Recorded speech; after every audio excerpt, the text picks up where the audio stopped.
La blessure du rejet, elle t'oblige à fuir toute situation, à ne surtout rien affronter dans la vie. Fuir, éviter. La blessure de trahison, de par son insécurité, elle te pousse à être dans un contrôle excessif. Tout contrôler, tout gérer, tout planifier, tout le temps dans la tête, impossible de lâcher prise. La blessure d'injustice, elle te pousse à tout parfaire. Tout ce que tu fais, aussi anodin soit la situation, doit être fait le plus parfaitement possible. La blessure d'humiliation, elle te pousse à t'oublier, à te mettre de côté, à te sacrifier, à te mettre toujours au service de l'autre, toujours disponible, à annuler ce que tu avais prévu peut-être par exemple pour te rendre disponible parce que quelqu'un t'a demandé un service. Tu vois, la blessure d'humiliation, c'est vraiment ça. La blessure d'abandon, elle te pousse tout le temps à chercher le lien pour être rassuré. Un grand besoin d'être rassuré. Donc, bien, tout ça, ce sont des réponses traumatiques. Tous ces comportements-là sont des réponses traumatiques à tes blessures émotionnelles. Donc, certes, on a le droit, on a complètement le droit de continuer comme ça.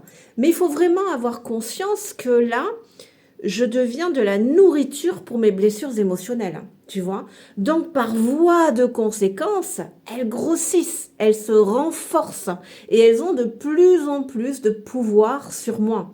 C'est pour ça que je peux basculer encore plus dans le contrôle, encore plus dans les dépendances, encore plus dans la fuite, encore plus dans ce besoin d'être parfait, encore plus dans ce besoin de se sacrifier.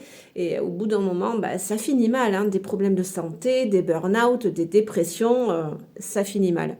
Donc, tu peux décider, voilà, de changer ses attitudes, de changer ses comportements, parce que c'est bien comme ça aussi que, pour le coup, on va réactiver nos blessures émotionnelles, mais là, l'avantage, c'est qu'on le fait nous-mêmes.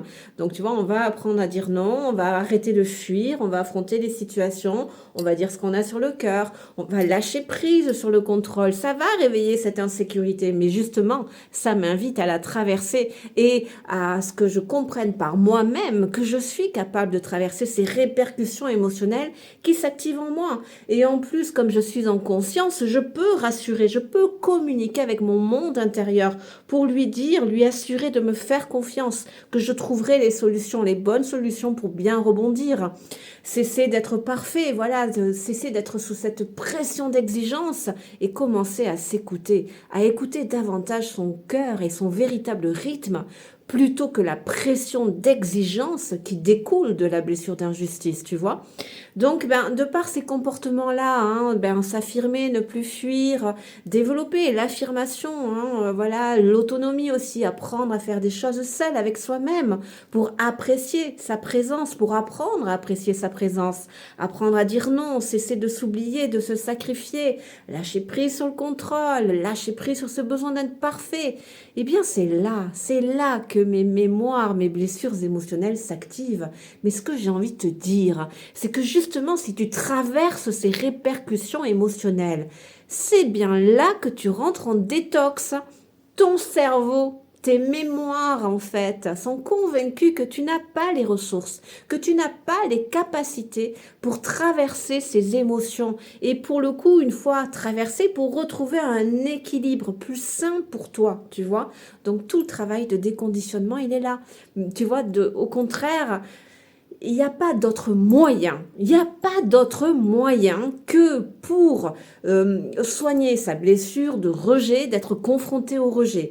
Pour soigner sa blessure d'abandon, d'être confronté à l'abandon, de traverser la trahison, l'injustice, l'humiliation. Parce que ça nous oblige à ressentir ces émotions, ces mémoires en nous. Ça nous oblige à ressentir et à comprendre qu'on veut plus de ça, à le comprendre et à commencer à rectifier nos comportements, à commencer à faire autrement, tu vois. Et c'est vraiment là où tu rentres en détox et que tu désapprends des choses que tu as appris par défaut, tu vois. On désapprend pour réapprendre des choses plus saines pour soi. Donc je t'invite vivement à pratiquer l'affirmation. Ça va activer ta peur du rejet, ta peur de l'abandon. Mais justement, alors déjà, si on te rejette et on t'abandonne parce que tu as osé dire ce que tu penses véritablement, c'est que ces personnes-là, elles ne t'aiment pas. Elles ne t'aiment pas. Parce qu'à partir du moment où tu dis les choses gentiment, si on te rejette, on ne t'aime pas. Mais l'avantage, c'est que d'être confronté à ces situations, mais bon, il y a peu de chances que ça arrive aussi, parce que ça peut arriver, mais les personnes, en principe, elles ne nous rejettent pas pour ça. Mais effectivement, parfois, ça arrive. Et bien, justement, ça va réactiver cette blessure du rejet, de l'abandon, voire de la trahison, voire même de l'humiliation, enfin, toutes. Mais justement, là, l'avantage, c'est que tu es en conscience, tu vois. Tu subis moins le processus. Tu sais que tes mémoires vont s'activer et tu peux communiquer avec elle. Tu peux communiquer avec elle. Certes, peut-être que cette personne, elle nous a rejetés. Mais si elle nous a rejetés parce qu'on a dit non ou parce qu'on a dit ce qu'on pensait véritablement, eh bien, tant mieux qu'elle nous rejette. On n'a pas besoin d'elle. On n'a pas besoin de personnes comme ça dans notre vie. Mais tu peux communiquer avec ton monde intérieur, tu vois, et puis lui promettre, justement, voilà, de créer d'autres liens, mais avec des personnes saines, avec des personnes équilibrées, des personnes qui te respectent. Et si jamais tu vois des incohérences, des paradoxes, des abus, engage-toi parce que tu le ressens quand même dans ton corps que ces relations-là ne te conviennent pas. Donc, engage-toi par rapport à ton monde intérieur qui t'indique que ces relations-là ne te conviennent pas, qu'elles ne te nourrissent pas. Donc cesse de rejeter, d'abandonner, de trahir ton monde intérieur, de le dévaloriser, de lui manquer d'estime, d'être injuste avec lui en continuant de t'imposer ces relations-là. Au contraire, tu es le héros de ton cœur. Ton cœur, c'est lui qui t'inspire que ça te convient pas. Que là, tu as besoin de dire ça. Que là, tu as envie de dire non. Que là, tu as envie d'avancer vers cette activité, vers ce projet. C'est à toi et à personne d'autre, à toi avant tout, d'être le héros de ton cœur.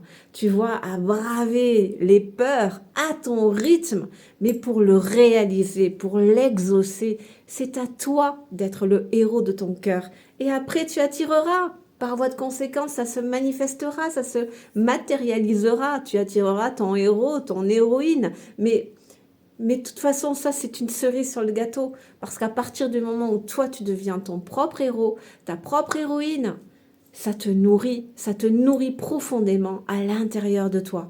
Et tu ressens cette abondance par cette pleine présence pour toi-même, par toi-même, en toi-même, pour toi-même, tu vois. Et là, c'est vraiment de l'abondance et ce sentiment de gratitude. Tu restaures l'estime de toi, l'amour de toi, la sécurité, l'image de toi-même, tu vois, la confiance en toi. Et tout ça, c'est ce qui fait monter ton taux vibratoire. Donc en loi de résonance, les situations, les relations vont s'harmoniser autour de toi. À méditer gentiment et dis-moi peut-être ce que t'en penses. Bien à toi.